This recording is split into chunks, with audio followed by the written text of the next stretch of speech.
Hello, my dear students. You are watching Brain Master Spoken English. Today we will discuss a good play written by George Bernard Shaw, Pygmalion. Pygmalion. Pygmalion is a good play.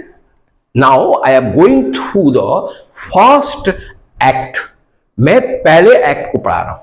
First, remember one thing, if you like to know English, पहले एक sentence को देखिए कि Bernard Shaw क्या कह रहे हैं, फिर उसके बाद में इसका पैराफ्रेज हम पढ़ेंगे. देखिए फर्स्ट, पिगमिलियन. ये कहानी कहां शुरू होता? London at 11:15 PM, torrents of a heavy summer rain. Cab whistle blowing frantically in all directions. Pedestrians running for shelter into the portico of St. Paul's Church. यहां पर इतने ही पहले हम डिस्कस कर लें कि पहला दिखा रहा है कि 11:15 है और टॉरेंस का मतलब यहां देखिए, टॉरेंस का मतलब होता है वायलेंट फॉलिंग, बारिश हो रही है, समर का दिन है. कैब व्हिस्लिंग ब्लोइंग, कैब माने टैक्सी, व्हिस्लिंग ब्लोइंग फ्रैंटिकली, खूब जोर शोर चला जा रहा है, इन ऑल डायरेक्शन में जा रहा है. पेडिस्ट्रियंस का मतलब यहां देखिए, पेडिस्ट्रियन का मतलब होता है who is walking on footpath पर जो चल रहे हैं, जो फुटपाथ पर वो है पेडिस्ट्रियन, पेड़ पर चल रहे हैं. Running for shelter into the portico of saint Paul's church, वो दौड़ कर जा रहे हैं फॉर शेल्टर, अपने आप को बचाने के लिए. किससे? रेन से बचाने के लिए जा रहे हैं. फॉर शेल्टर माने बचने के लिए, साया प्राप्त करने के लिए. इनटू द पोर्टिको का मतलब होता है पोर्च, खाली जगह, जो पिलर के दरमियान में खाली जगह होता है उसमें जाके खड़े हो रहे हैं सेंट पॉल. अब देखिए ये बहुत बड़ा चर्च है, यहां पर ये लोग जमा हो गए हैं. क्यों जमा हुए हैं? बारिश हो रही है. Among them a lady and her daughter in evening dress. अब ये लाइन को देखिए, among them, उनमें से कौन है? एक लेडी है, her daughter, उसकी एक लड़की है, इन इवनिंग ड्रेस, शाम का वो गाउन पहना हुआ है, यानी कि जो शाम का ड्रेस वहां पहनते हैं लंदन में वो पहनी हुई है. All are peering out gloomily at the rain except one man with his back turned to the rest, whole preoccupied with a notebook in which he is writing. ये बहुत अच्छा सेंटेंस है. इस सेंटेंस को देखिए, अगर इस सेंटेंस को आप मार्किंग कीजिएगा तो इसमें बहुत सारा इंग्लिश है. All are peering out, gazing out, झांक रहे हैं, gazing out, तका रहे, देख रहे हैं. ग्लूमिली का मतलब होता है उदास से, उनका चेहरा उदास है. ड्रेयरी, अगर हम ड्रेयरी लिखेंगे तो भी होगा उदास. नाउ मैं इस वर्ड का मीनिंग वहां बता दिया. At the rain except one man, सिर्फ एक आदमी उनमें, with his back turn to the rest, वो अपना बैक यानी कि पीछा देखा इस तरह करके खड़ा हुआ, वो देख नहीं रहा है लोगों को, मगर होली प्रीऑक्युपाइड. इस मीनिंग को देखिए, प्रीऑक्युपाइड, बिजी, वो मैन क्या है? बिजी है. With a notebook in which he is writing, एक नोटबुक लेकर कुछ लिख रहा है. अब देखिए पूरा लाइन मैं बर्नार्ड शॉ के प्ले से कहूंगा और उसका पैराफ्रेज बताऊंगा. फर्स्ट, नाउ द डॉटर, अब ब्रैकेट में बातचीत हो रहा है ना, in the space between the centre pillar close to the one on her left. अब लड़की कह रही है, I am getting chill to the bone. What can Freddy be doing all this time? He has been gone 20 minutes. अब देखिए इस जगह पर जो लड़की कह रही है वो क्या है, जो ब्रैकेट में लिखा हुआ उसका देखो, इसका माने होगा वो स्टैंडिंग करिए, standing between two pillars and close to one on her left, और वो close to one her left, उसके लेफ्ट में जो है उसके करीब में खड़ी है. वो जो बोली उसका बोलना था क्या?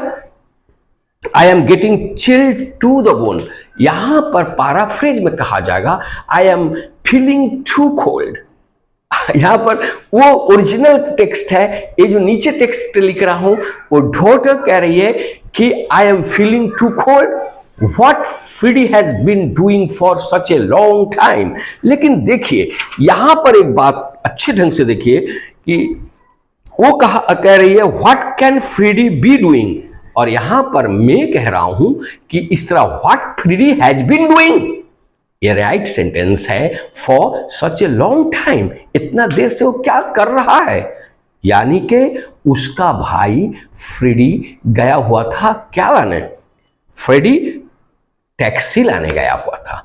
अब द मदर कह रही है उसको, मदर क्या कह रही है, ऑन हर डॉटर्स राइट, जो उसके डॉटर के राइट में खड़ी है, not so long but he ought to have got us a cab by this. देखिए ये सेंटेंस को देखिए, ये ओरिजिनल टेक्स्ट है कि not so long but he ought to have got us a cab by this. अब देखिए इसका पैराफ्रेज कैसा होगा। Now I am going to tell you the paraphrase. यहां पर mother standing on the right side of her daughter, वो daughter के right side में खड़ी है, कह रही है it is not a long time, it is not a long time, वहां पर it is not a long time नहीं था, वो इनफॉर्मल वे ऑफ स्पीकिंग था, but he should have come back by this time, वो जरूर लौट आएगा विथ ए टैक्सी, वो टैक्सी लेकर जरूर आएगा। ये हुआ उसका पैराफ्रेज। अब देखिए ओरिजिनल टेक्स्ट और एक आदमी वहां खड़ा है, वो है बायस्टैंडर। बायस्टैंडर का मतलब होता है जो करीब में खड़ा है, वो अलग आदमी है। ऑन द लेडीज राइट, वो औरत के राइट में खड़ा है।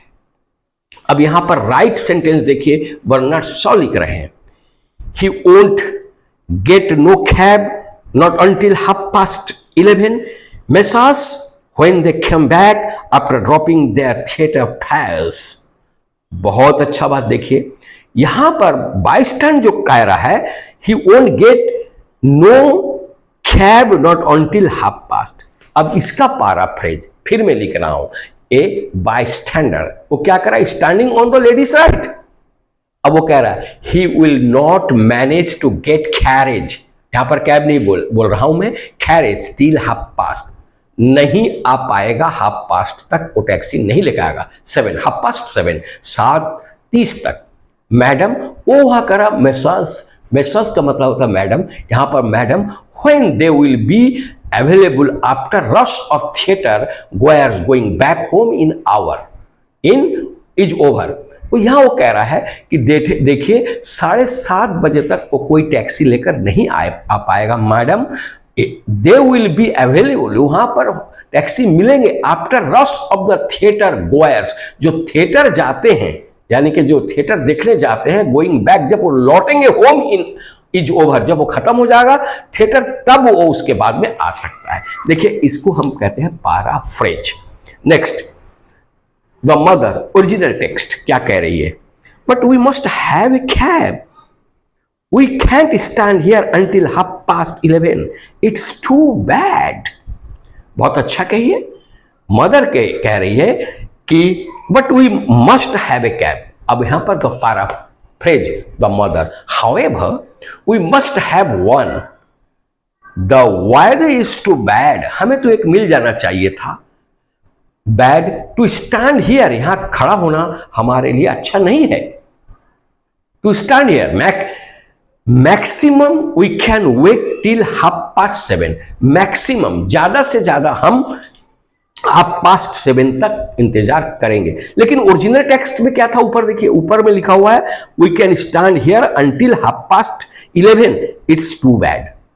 हम क्या लिख रहे हैं कि maximum we can wait till 7:30, 7:30 हम मैक्सिमम इंतजार कर सकते हैं।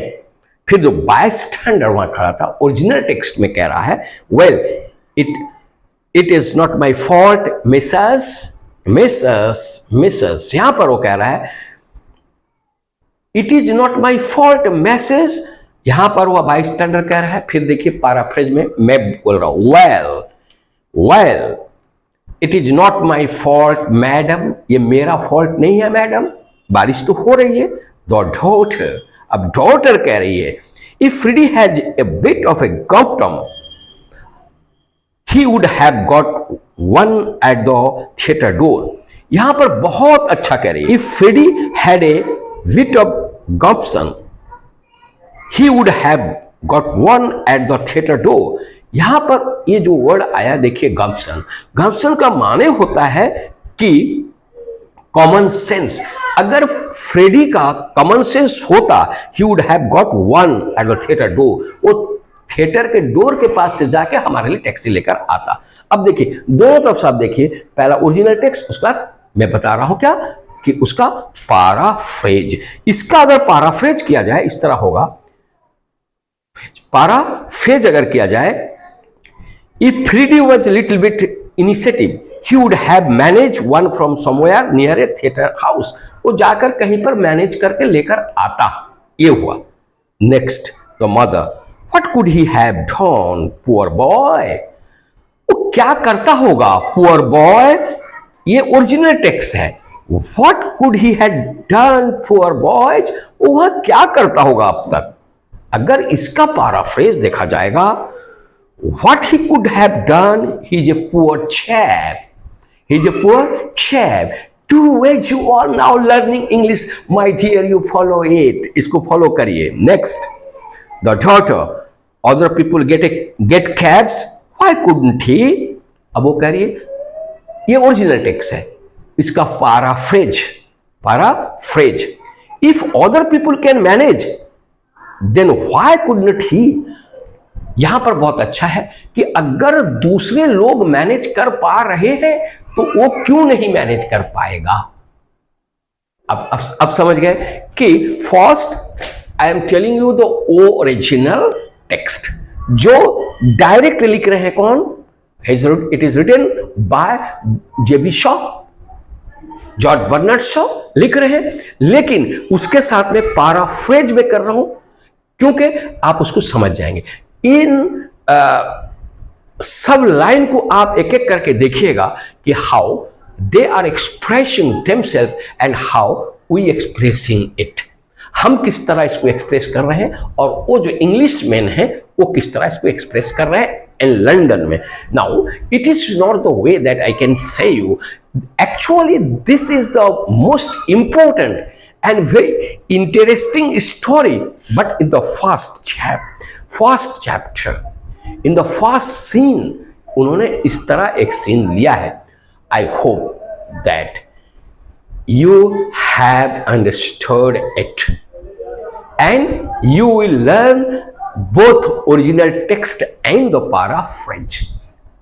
आपको समझ में आया होगा, इसमें बहुत सारे वर्ड आए हैं और जहां जहां ग्रामेटिकली वो तोड़कर बोलते हैं वहां मैं कहूं it is not a long time, उन्होंने बोला इट नो टाइम। यहां पर मैं जिस तरह लिखा हूं उस तरह आपको बार बार पढ़ना होगा। अगर आप मेरे चैनल को सब्सक्राइब नहीं किए हैं अभी के अभी सब्सक्राइब कर लीजिए। Thanks a lot.